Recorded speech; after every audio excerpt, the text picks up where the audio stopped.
Hi dears, നമ്മുടെ പുതിയ വീഡിയോയിലേക്ക് എല്ലാവർക്കും സ്വാഗതം. അപ്പോൾ ഇന്നത്തെ വീഡിയോയിൽ ഞാൻ ഷെയർ ചെയ്യുന്നത് നമ്മുടെ ബാത്റൂമിലെ ക്ലോസറ്റ് ബ്രഷ് ഒന്നും യൂസ് ചെയ്യാതെ വളരെ എളുപ്പത്തിൽ നല്ല രീതിയിൽ ക്ലീൻ ചെയ്തെടുക്കാനുള്ളൊരു മെത്തേഡാണ് കേട്ടോ ഇന്നത്തെ വീഡിയോയിൽ ഷെയർ ചെയ്യുന്നത്.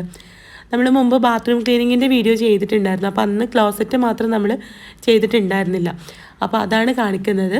ബ്രഷ് ഇട്ട് ഉരയ്ക്കേ അങ്ങനെയൊന്നും ബുദ്ധിമുട്ടൊന്നും ഇല്ലാതെ വളരെ നീറ്റായിട്ട് നമുക്ക് ഇവിടെ ക്ലോസറ്റ് വൃത്തിയാക്കിയെടുക്കാം. അതിനായിട്ട് ആദ്യം വേണ്ടത് കുറച്ച് ടിഷ്യൂ പേപ്പറാണ് കേട്ടോ.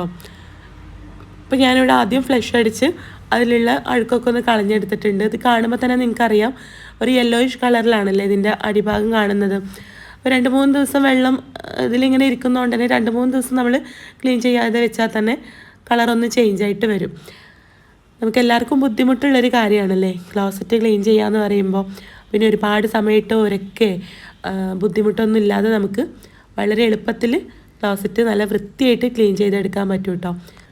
ഞാനൊരു 3 ടിഷ്യൂ പേപ്പർ എടുത്തിട്ടുണ്ട്. ഇത് നമുക്ക് കൈ വെച്ചിട്ടൊന്ന് പിച്ചെടുത്തിട്ട് ഈ ഒരു വെള്ളത്തിലേക്ക് ഇട്ട് കൊടുക്കാം. ഈ വെള്ളത്തിൽ പരന്ന് കിടക്കുന്ന രീതിയിൽ ടിഷ്യൂ പേപ്പർ ഇട്ട് കൊടുക്കണം കേട്ടോ. പിന്നെ ഇതിന് പകരമായിട്ട് വേറെ പേപ്പർ, ന്യൂസ് പേപ്പറോ അല്ലെങ്കിൽ വേറെ ബുക്കിൻ്റെ പേജോ അങ്ങനെ ഒന്നും എടുക്കാൻ പാടില്ല കേട്ടോ. നമുക്കറിയാമല്ലോ വളരെ തിന്നായിട്ട് നല്ല സോഫ്റ്റ് ആയിട്ടുള്ള പേപ്പറാണ് ടിഷ്യൂ പേപ്പർ. അപ്പോൾ അതുകൊണ്ട് തന്നെ അത് ക്ലോസറ്റിൽ ബ്ലോക്കൊന്നും ആക്കൂല. അതുകൊണ്ട് തന്നെ അത് മാത്രമേ എടുക്കാൻ പാടുള്ളൂ.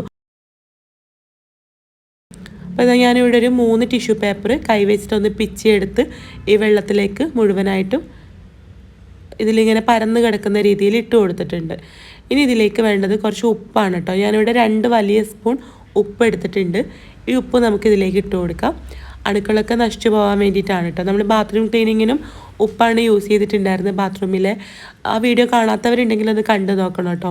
ഉപ്പ് യൂസ് ചെയ്തിട്ട് ബാത്റൂമിലെ എല്ലാ പ്രശ്നങ്ങൾക്കും നമുക്ക് പരിഹാരം കാണാവുന്നതേ ഉള്ളൂ. ബാത്റൂമിലെ മഗ്ഗും ബക്കറ്റൊക്കെ നല്ല രീതിയിൽ വഴുവഴുപ്പ് ഉണ്ടാവില്ലേ, അത് കളയാനും പിന്നെ ബാത്റൂമിൻ്റെ ടൈല് വൃത്തിയാക്കാനൊക്കെ ഉപ്പ് യൂസ് ചെയ്തിട്ടുള്ള കാര്യങ്ങൾ നമ്മൾ മുമ്പത്തെ വീഡിയോയിൽ ചെയ്തിട്ടുണ്ട് കേട്ടോ. അപ്പോൾ അത് കാണാത്തവരുണ്ടെങ്കിൽ കണ്ടു നോക്കുക. അപ്പോൾ ഞാനിത് 2 ടേബിൾ സ്പൂൺ ഉപ്പ് അങ്ങനെ പരത്തി ഇട്ട് കൊടുത്തിട്ടുണ്ട്. ഇനി ഇതിലേക്ക് വേണ്ടത് ക്ലോറക്സ് ആണ് കേട്ടോ. ഈ ഒരു ക്ലോറക്സ് വെച്ചിട്ട് നമുക്ക് എത്ര കറ പിടിച്ച ഇതിലിപ്പോൾ ഞാൻ ഈ കാണിക്കുന്ന ക്ലോസറ്റിൽ അധികം കറയൊന്നുമില്ല, ഒരു യെല്ലോയിഷ് കളർ മാത്രമേ ഉള്ളൂ. ഇനിയിപ്പോൾ ഈ കുഴൽക്കിണറിൻ്റെ വെള്ളം കാരണം കറ പിടിച്ച ക്ലോസറ്റൊക്കെ ഉണ്ടാവില്ലേ, അതിലൊക്കെ നമുക്ക് ഇത് അപ്ലൈ ചെയ്യാം കേട്ടോ. നല്ല മാറ്റം ഉണ്ടാവും.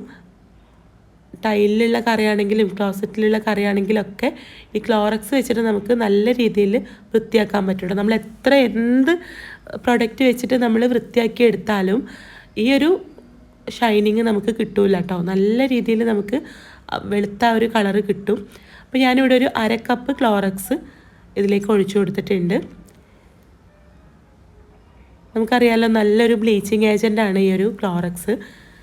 അതുകൊണ്ട് തന്നെ ക്ലോസറ്റ് നല്ല വെളുത്ത കളറിലുള്ളതും കൂടെ ആയതുകൊണ്ട് നല്ല രീതിയിൽ നല്ല തിളക്കമുള്ള വെളുത്ത നിറം നമുക്ക് കിട്ടും കേട്ടോ. അപ്പോൾ ഇതാ ഈ ക്ലോറക്സ് ഒഴിച്ചിട്ട് ഞാനിത് ഒന്ന് മൂടി വെച്ചിട്ടുണ്ട്. ഇനി ഒരു 2 മണിക്കൂറിന് ശേഷം നമുക്കൊന്ന് ഫ്ലഷ് അടിച്ച് കളഞ്ഞാൽ മതി. കൈ വെച്ചിട്ട് ഉരക്കെ ഒന്നും വേണ്ട. ആ ഒരു കറയൊക്കെ ഇളകി നല്ല രീതിയിൽ തന്നെ ആ ഒരു വെളുത്ത കളർ നിങ്ങൾക്ക് കാണാൻ പറ്റും. ഞാൻ കാണിച്ചു തരാം കേട്ടോ. ഒന്ന് ഫ്ലഷ് അടിക്കുകയാണ് ഇപ്പോൾ 2 മണിക്കൂറിന് ശേഷം. ആ 2 മണിക്കൂർ നമ്മൾ ഈ ഒരു ക്ലോസറ്റ് യൂസ് ചെയ്യാൻ പാടില്ല കേട്ടോ. അപ്പോൾ ഇതാ നിങ്ങൾക്ക് കാണുമ്പോൾ അതിൻ്റെ വ്യത്യാസം മനസ്സിലാവുന്നുണ്ടാവും. കണ്ടോ, നല്ല രീതിയിൽ തന്നെ നമ്മുടെ ക്ലോസറ്റ് നമ്മൾ വൃത്തിയാക്കി എടുത്തിട്ടുണ്ട്. ഇനി ഞാൻ മുമ്പത്തെ ആ ഒരു കളറൊന്ന് കാണിച്ചു തരാം. കണ്ടോ, മുമ്പത്തെ നിങ്ങൾക്ക് കാണുമ്പോൾ മനസ്സിലാവുന്നുണ്ടാവും നല്ല രീതിയിൽ വൃത്തിയായിട്ടുണ്ട്. ഇതിപ്പോൾ അധികം അഴുക്കില്ല, നല്ല പോലെ അഴുക്കുള്ളതാണെങ്കിലും നിങ്ങൾക്കത് ചെയ്ത് നോക്കി അതിൻ്റെ വ്യത്യാസം മനസ്സിലാവും കേട്ടോ. പിന്നെ നമ്മൾ ടിഷ്യൂ പേപ്പർ ഇട്ട് കൊടുത്തത് ആ ഫ്ലഷ് അടിക്കുന്ന സമയത്ത് ആ ടിഷ്യൂ പേപ്പർ വഴി അഴുക്കൊക്കെ ഇങ്ങനെ തുടച്ച് പോകുന്ന രീതിയിൽ പോകാൻ വേണ്ടിയിട്ടാണ് കേട്ടോ.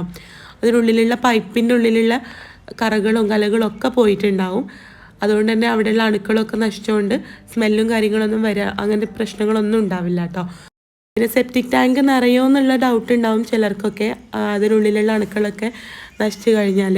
പക്ഷെ അങ്ങനെയുള്ള പ്രശ്നമൊന്നും ഉണ്ടാവില്ല കേട്ടോ. നമ്മൾ പുറത്തുനിന്ന് ടോയ്ലറ്റ് ക്ലീനിങ്ങിനായിട്ട് വാങ്ങിക്കുന്ന ഒരുപാട് പ്രോഡക്റ്റ്സ് നമ്മൾ യൂസ് ചെയ്യാറുണ്ടല്ലോ, അതിലൊക്കെ ഒരുപാട് കെമിക്കൽസും കാര്യങ്ങളും ഉണ്ടാവും. അപ്പം അതിൻ്റെ ഒന്നും നമ്മളിപ്പോൾ ചെയ്തതിന് അത്രത്തോളം ഒന്നും പ്രശ്നങ്ങൾ ഉണ്ടാവില്ല. അപ്പോൾ എന്തായാലും ഇതുവരെ ഇതുപോലെ നിങ്ങൾ ക്ലോസറ്റ് ക്ലീൻ ചെയ്തിട്ടില്ലെങ്കിൽ ചെയ്ത് നോക്കുക, നല്ല വ്യത്യാസം ഉണ്ടാവും കേട്ടോ. ടിഷ്യൂ പേപ്പർ ഇല്ലാതെ നിങ്ങൾക്ക് ചെയ്യാം. ഇനിയിപ്പോൾ ക്ലോസറ്റ് അടയോ അങ്ങനെയൊക്കെ ഒരു പേടിയുള്ളവരുണ്ടാവില്ലേ, ബ്ലോക്ക് വരുമോ എന്നൊക്കെ. അപ്പോൾ ടിഷ്യൂ പേപ്പർ ഇല്ലാതെയും ചെയ്യാം. പക്ഷേ ഇത്രത്തോളം അങ്ങോട്ട് നീറ്റാവില്ല, എന്നാലും കറകളൊക്കെ പോയി കിട്ടും. അപ്പോൾ നിങ്ങളിത് ചെയ്ത് നോക്കിയിട്ട് നിങ്ങളുടെ അഭിപ്രായങ്ങൾ താഴെ കമൻ്റ് ഇടണം കേട്ടോ. കൂടുതൽ വീഡിയോസിനായിട്ട് നമ്മുടെ ചാനലൊന്ന് സബ്സ്ക്രൈബ് ചെയ്യുക. അപ്പോൾ നമുക്ക് അടുത്ത നല്ലൊരു വീഡിയോ ആയിട്ട് കാണാം. താങ്ക്